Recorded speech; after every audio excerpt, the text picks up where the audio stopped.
The history of New Jersey high school lacrosse is somewhat unique. In many other sports, one team is crowned the state champion one season, followed by another school and possibly even a third the following year. High school lacrosse, on the other hand, has had what might be described as three separate eras. First of all, Montclair High School kept the championship for several seasons, followed by Columbia High School, and now for the past few years, the championship has rested at Westfield High School. What makes the story even more interesting is that each of the schools at the height of their reign was coached by only one man. Tonight we examine that story as we take a look at the history of New Jersey high school lacrosse. Spring's other sports.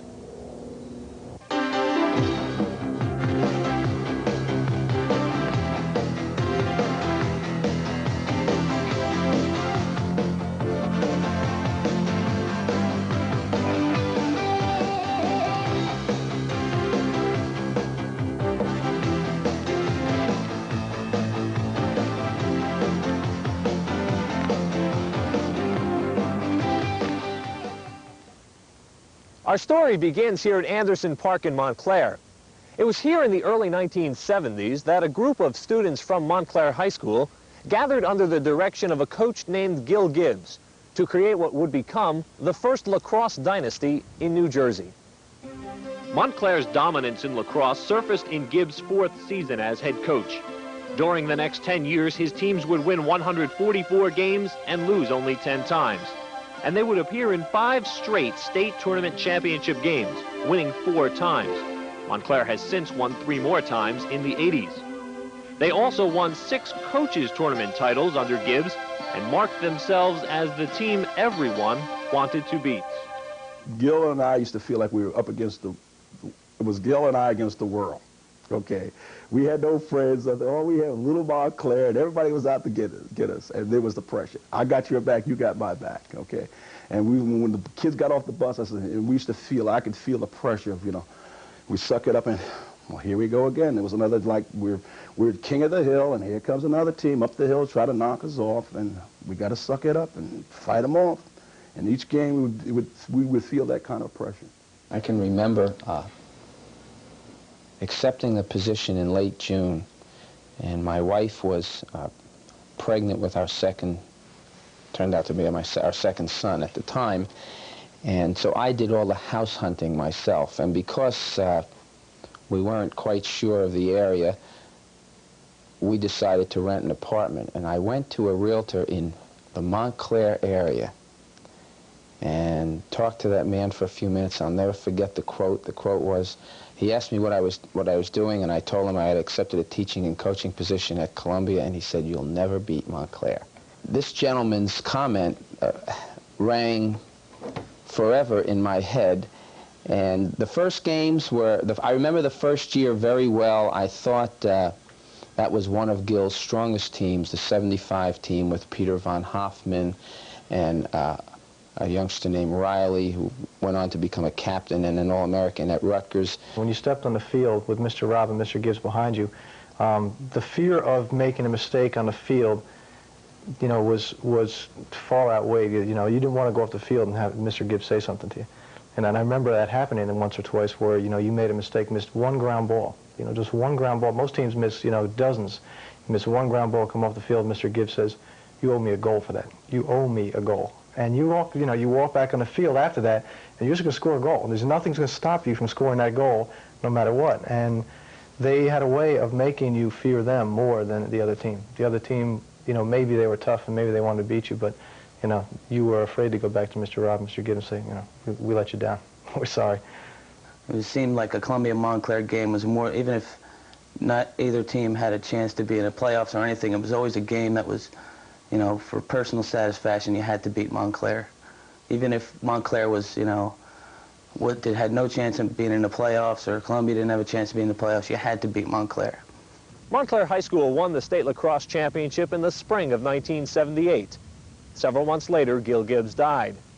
It's been almost 10 years since his death, but fortunately we're still able to hear his thoughts on lacrosse because of an appearance he made on Time In 1978.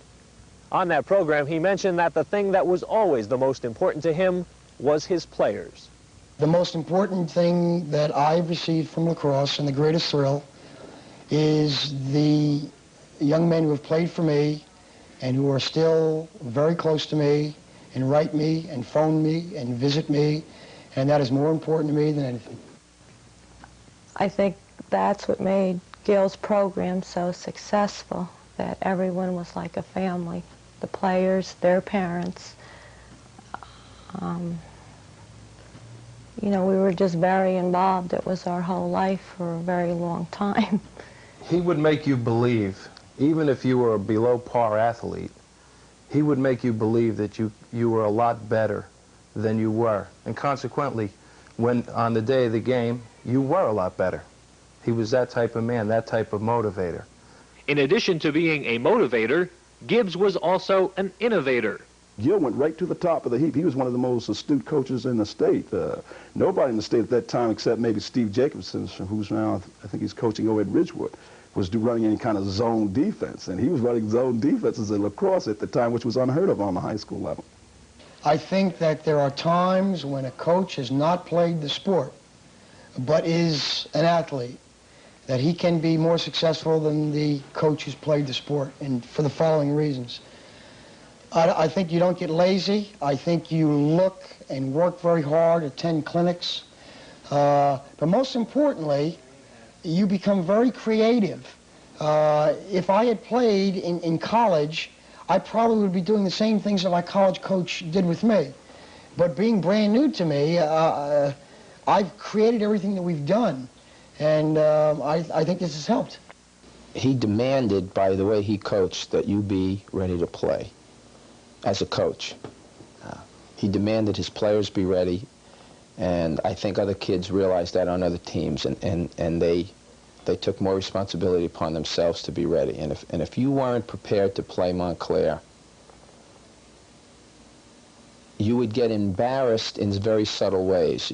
If you didn't see them play a couple of times, then they were going to do some things that you hadn't seen that you could not make an adjustment for at the moment that particular play occurred on the field. So you really had to be ready. And I think the lasting effect that he had on my career was just to make sure that I was... My assistants used to criticize me for being overly prepared to play and having our kids overly prepared to play. But I think that's what Gil demanded of you. He demanded that you were ready, because if you weren't, the outcome was not going to be in your favor. As far as the coaching staff, Mr. Gibbs and Mr. Robinson, all games were equal. You were always prepared. For every game that came along, you were prepared to the utmost. There was never any problem. You knew you were going to go out there. You were ready. They had prepared you. You were ready, mentally and physically. In the town of Montclair, if you lose 2 lacrosse games, your season is almost a failure. And I coach under that, and my players play under that. So last year, along with the usual pressure of playing Montclair lacrosse, they had the pressure of, we haven't lost yet, and that's pressure. Mr. Gibbs and Mr. Robb had a way before each game, and especially the big games, Maplewood, Booton, they were all big games, but those were the biggest, I guess, in those days, had a way of keeping you toned down.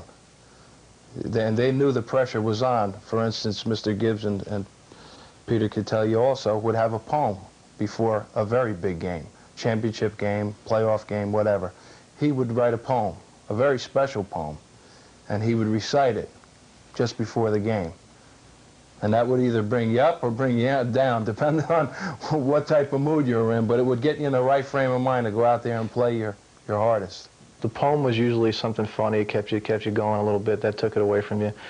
We did a lot of, one thing that I see with some teams now, but not as many, is we did a lot of noise making. A ton. We used to go up to Anderson Park, and Mr. Gibbs said that if he couldn't hear the echo coming off of the town back to him, we couldn't stop. We'd had to make noise, yelling, whatever. And when we got into games, we would make that kind of noise, and it would intimidate some teams. Some teams it would get them going. But what it really did was it released it from us. We just would at that point, just lose whatever anxiety we had by screaming, yelling, and acting, whatever. Acting like Indians, animals, whatever you want to call it. But we lost a lot of it doing that. And the coaches really had it, I think they took it upon themselves. They took it away from us and just said, play the game. And I think he wanted the sport to be played with finesse, not just hitting and what it was in the beginning when he started. When he first started, he bounced a few players right in the beginning who thought you just went out there and knocked the first man down. And eventually, the stick handling and the finesse of what the sport really is was Montclair's trademark. We have been very successful. Last year I was named Man of the Year in the nation. I really don't have any place to go but down in terms of coaching. But what keeps me going is that the youngsters have to go up. And that's what keeps me going. And I'm very fortunate to have a wife who understands what I must do and what I need to do, and more importantly, enjoys the friendship of the young people as much as I do.